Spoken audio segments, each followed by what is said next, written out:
Evening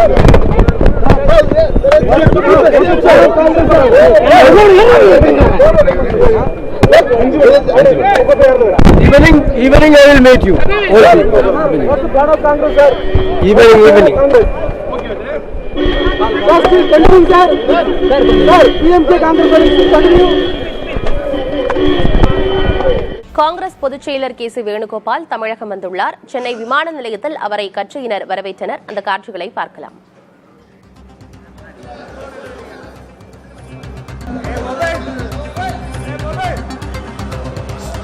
விவரங்களை வழங்குவதற்காக செய்தியாளர் வினீத் சரவணன் இணைப்பில் இருக்கிறார். வினீத் சரவணன், ஏற்கனவே தமிழகத்தில் திமுகவுக்கும் காங்கிரசுக்கும் ஆட்சி அதிகாரத்தில் பங்கு தொடர்பான சர்ச்சை நீடித்து வரக்கூடிய நிலையில் காங்கிரசின் மிக முக்கியமான மூத்த நிர்வாகி கே சி வேணுகோபால் தமிழகம் வந்திருக்கிறார். அவருடைய வருகை எந்த அளவுக்கு முக்கியத்துவம் வாய்ந்ததாக இருக்கு, என்ன விவரம்? அகில இந்திய காங்கிரஸ் எம்பி ராகுல் காந்தியுடைய வலதுகரமாக இருக்கக்கூடிய கே சி வேணுகோபால் ஒரு நாள் பயணமாக தற்பொழுது சென்னை வந்திருந்திருக்கிறார். சென்னை விமான நிலையம் வந்திருந்த அவரை காங்கிரஸ் கமிட்டியுடைய தலைவர் செல்வ பிறந்தகை, சட்டமன்ற உறுப்பினர்கள், நாடாளுமன்ற உறுப்பினர்கள் உற்சாக வரவேற்பு அளித்து தற்பொழுது அவரை தன்னுடைய காரில் தான் பயணித்தவாறு செல்வ பிறந்தகை அவர்கள் அவருடைய காரிலே தானே இயக்கி நேரடியாக புதுச்சேரிக்கு அழைத்து செல்கிறார். கிட்டத்தட்ட 3 நாள் பயணம், 3 திட்டங்களை வைத்து வேணுகோபால் அவர்கள் தற்பொழுது தமிழகம் வந்திருக்கிறார்.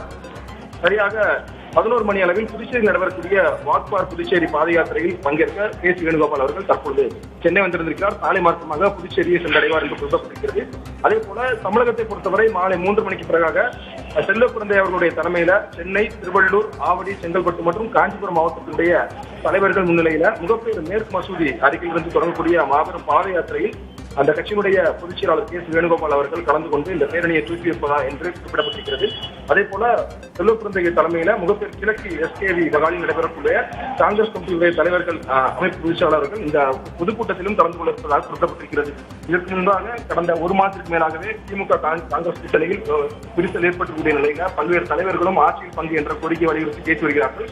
குறிப்பாக பிரவீன் சக்கரவர்த்தி ஆகட்டும், மாணிக்கம் தாக்கூர் ஆகட்டும், பல்வேறு தலைவர்களும் பேசக்கூடிய நிலையில் திமுக காங்கிரஸ் கூட்டணியில் சுமூகமான உறவுதான் இருக்கிறதா அல்லது பேச்சுவார்த்தை எந்த நிலையில் இருக்கிறது என்பது போன்ற தகவல் எல்லாம் தற்போது வரை கட்சியுடைய தலைமை அதிகாரப்பூர்வமாக அறிக்கையுள்ளே ராகுல் காந்தி தொடர்பாக பேசவில்லை.